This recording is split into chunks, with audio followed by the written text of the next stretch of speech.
It's crazy, guys. San Francisco, just when you think things can't get any worse, it's just getting worse. So the hotel industry is a multi-billion-dollar industry for any city, okay? So let's just go through some of their list. So New York City, how's their tourism industry? Really not that bad. In fact, Manhattan is actually getting a lot of international tourism. Chicago, despite how bad it is, downtown Chicago still has a pretty vibrant nightlife, and Chicago still has a pretty decent street cred in terms of tourism. San Diego, they're actually a little bit smarter than San Francisco because they actually banned homeless encampments and now only lets people pop up tents in certain areas of the city, which practically saved the whole city from another San Francisco disaster. San Diego's vacation industry is booming, and obviously Miami is popping off so hard that it's pretty much beating almost every city in the US in terms of tourism.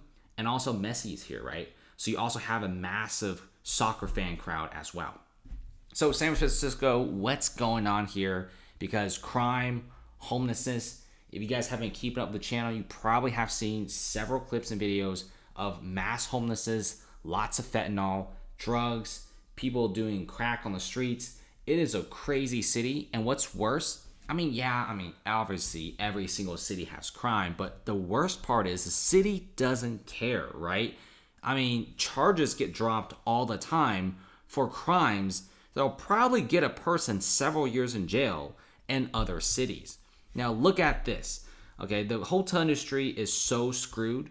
You have even more of these hotel buildings go into the foreclosure route. Now you may be wondering, oh man, why not just sell these buildings to an investor?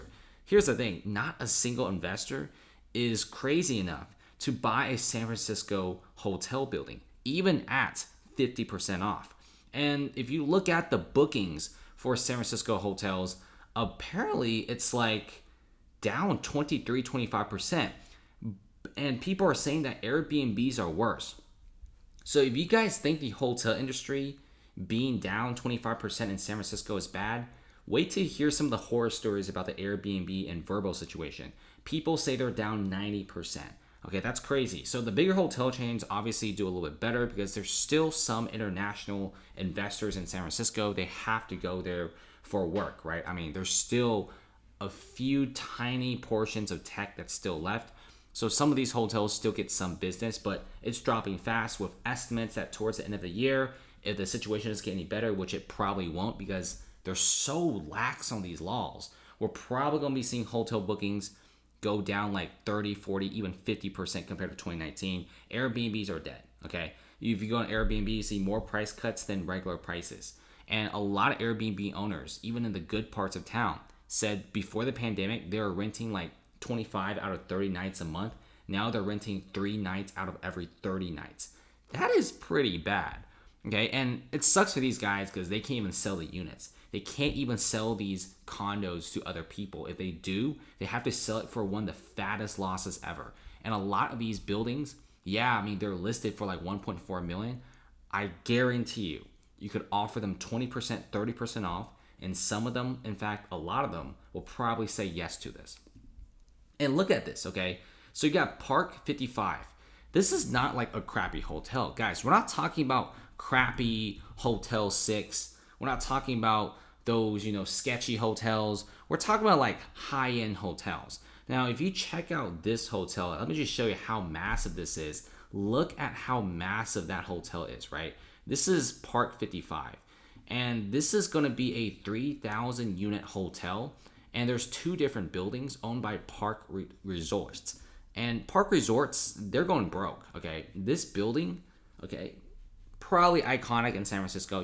If you've been to San Francisco, you probably at least have seen this building at least once, and they're going foreclosed. And people are like, okay, why would you go in foreclosure and could sell the building?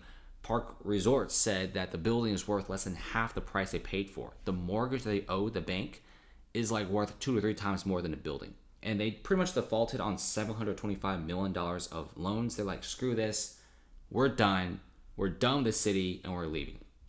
So Yotel is also closing as well, or they're facing foreclosure. And it's just a really yucky situation, right? You also have, CQ Club Quarters Hotel. This is another pretty good one in a very location. These locations aren't bad at all. These are good hotels. and fantastic locations are also very close to downtown. So if you check out this one, okay, it's actually right next to the very iconic building. You do see some pretty nice streets, next to the iconic San Francisco building right there. These are some fat hotels. These are not like your small mom and pops. These are not your rundown motels. These are some pretty high end ones. And if you look at all of these tall buildings, yeah, like 50% of these offices are completely vacant. And why would people even go to San Francisco? Look at this. Mom and pop stores are struggling. Okay, mom and pop stores are being robbed all the time. You have a family warehouse business gets robbed 700K in a single year. There's about 2K worth of items being shoplifted per day. Even 5 Walgreens are shutting down. I mean, kind of see why people don't want to be in San Francisco. I mean, not only that, you have some pretty crazy driverless cars and homeless encampments burning down a Victorian house.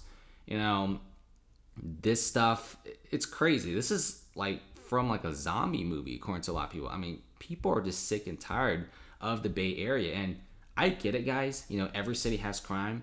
But once you have the city being so lax on crime and doesn't care about crime, there's no consequences if someone commits a crime. Crime is skyrocketing off the roof. We're seeing car break-ins on the daily. Okay, you got people making fat stacks of cash by selling 2,000-pound planter boxes so it could prevent homeless encampments. When you get to this level, I mean, it's basically worse than Cyberpunk 2077. Because at least Cyberpunk has some pretty skyscrapers and cybernetics. But this is something totally different.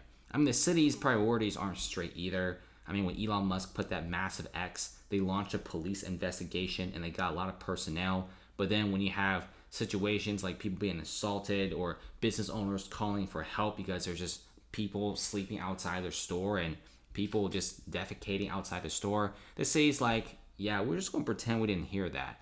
So this city's priorities are completely screwed at this point. And if you just type in San Francisco tourism, you kind of see how bad this is, right? I mean, tourism, blah, blah, blah, it's struggling. Hotels are closing. There's no international tourism. It's just bad. In fact, San Francisco is so bad that even Chinese tourists are not going there. So San Francisco initially thought, okay, our city sucks. There's no domestic tourism because everyone is going to Miami. Everyone's going to Las Vegas. What about the Chinese tourists? Because every year in the summer, Chinese tourists are everywhere in the world. They have fat stacks of cash and they spend like crazy in several of first world vacation cities. So San Francisco thought, okay, maybe some of these wealthy Chinese tourists will come to San Francisco and buy up something.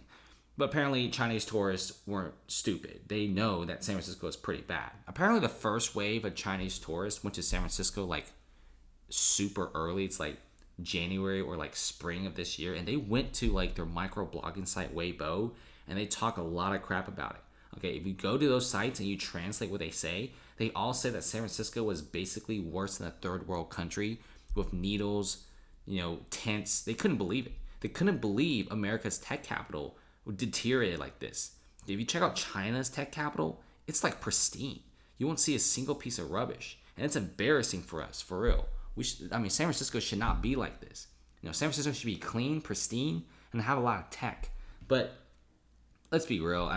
I really hope the city recovers, but it probably won't. And this is why. Okay, in 2019, prior to the pandemic, China was San Francisco's top international market with 500,000 visitors visiting and spending $1.2 billion a year. Kiss that $1.2 billion goodbye because everyone is going to visit Miami. Miami tourism grows as international rivals soar. And I see the same thing. A lot of Chinese tourists are actually going to places like Miami for a good reason, right? It's nice, it's clean, it's sunny. You got the beaches. You got a very great, Latin America culture over there as well. Why would you ever go to San Francisco? It's so bad. Okay, at least clean the streets up before I go visit. San Francisco, I have no words. I'm sure you guys think it's pretty absurd as well. Some people even say in the comment sections that San Francisco is purposely deteriorating itself. Okay, it really makes no sense. You have to try to destroy the city because the city, if you just govern it normally, okay, just do it normally, so many tech companies will start flocking in. But now, with remote work on the rise and with the city being worse and worse, businesses are closing, people are leaving, big corporations are leaving. Nobody wants to stay. It sucks because the location of San Francisco is actually pretty good. Okay, I don't care what you say, but it's basically a peninsula. Top, left, right. It's covered by water, beaches, parks.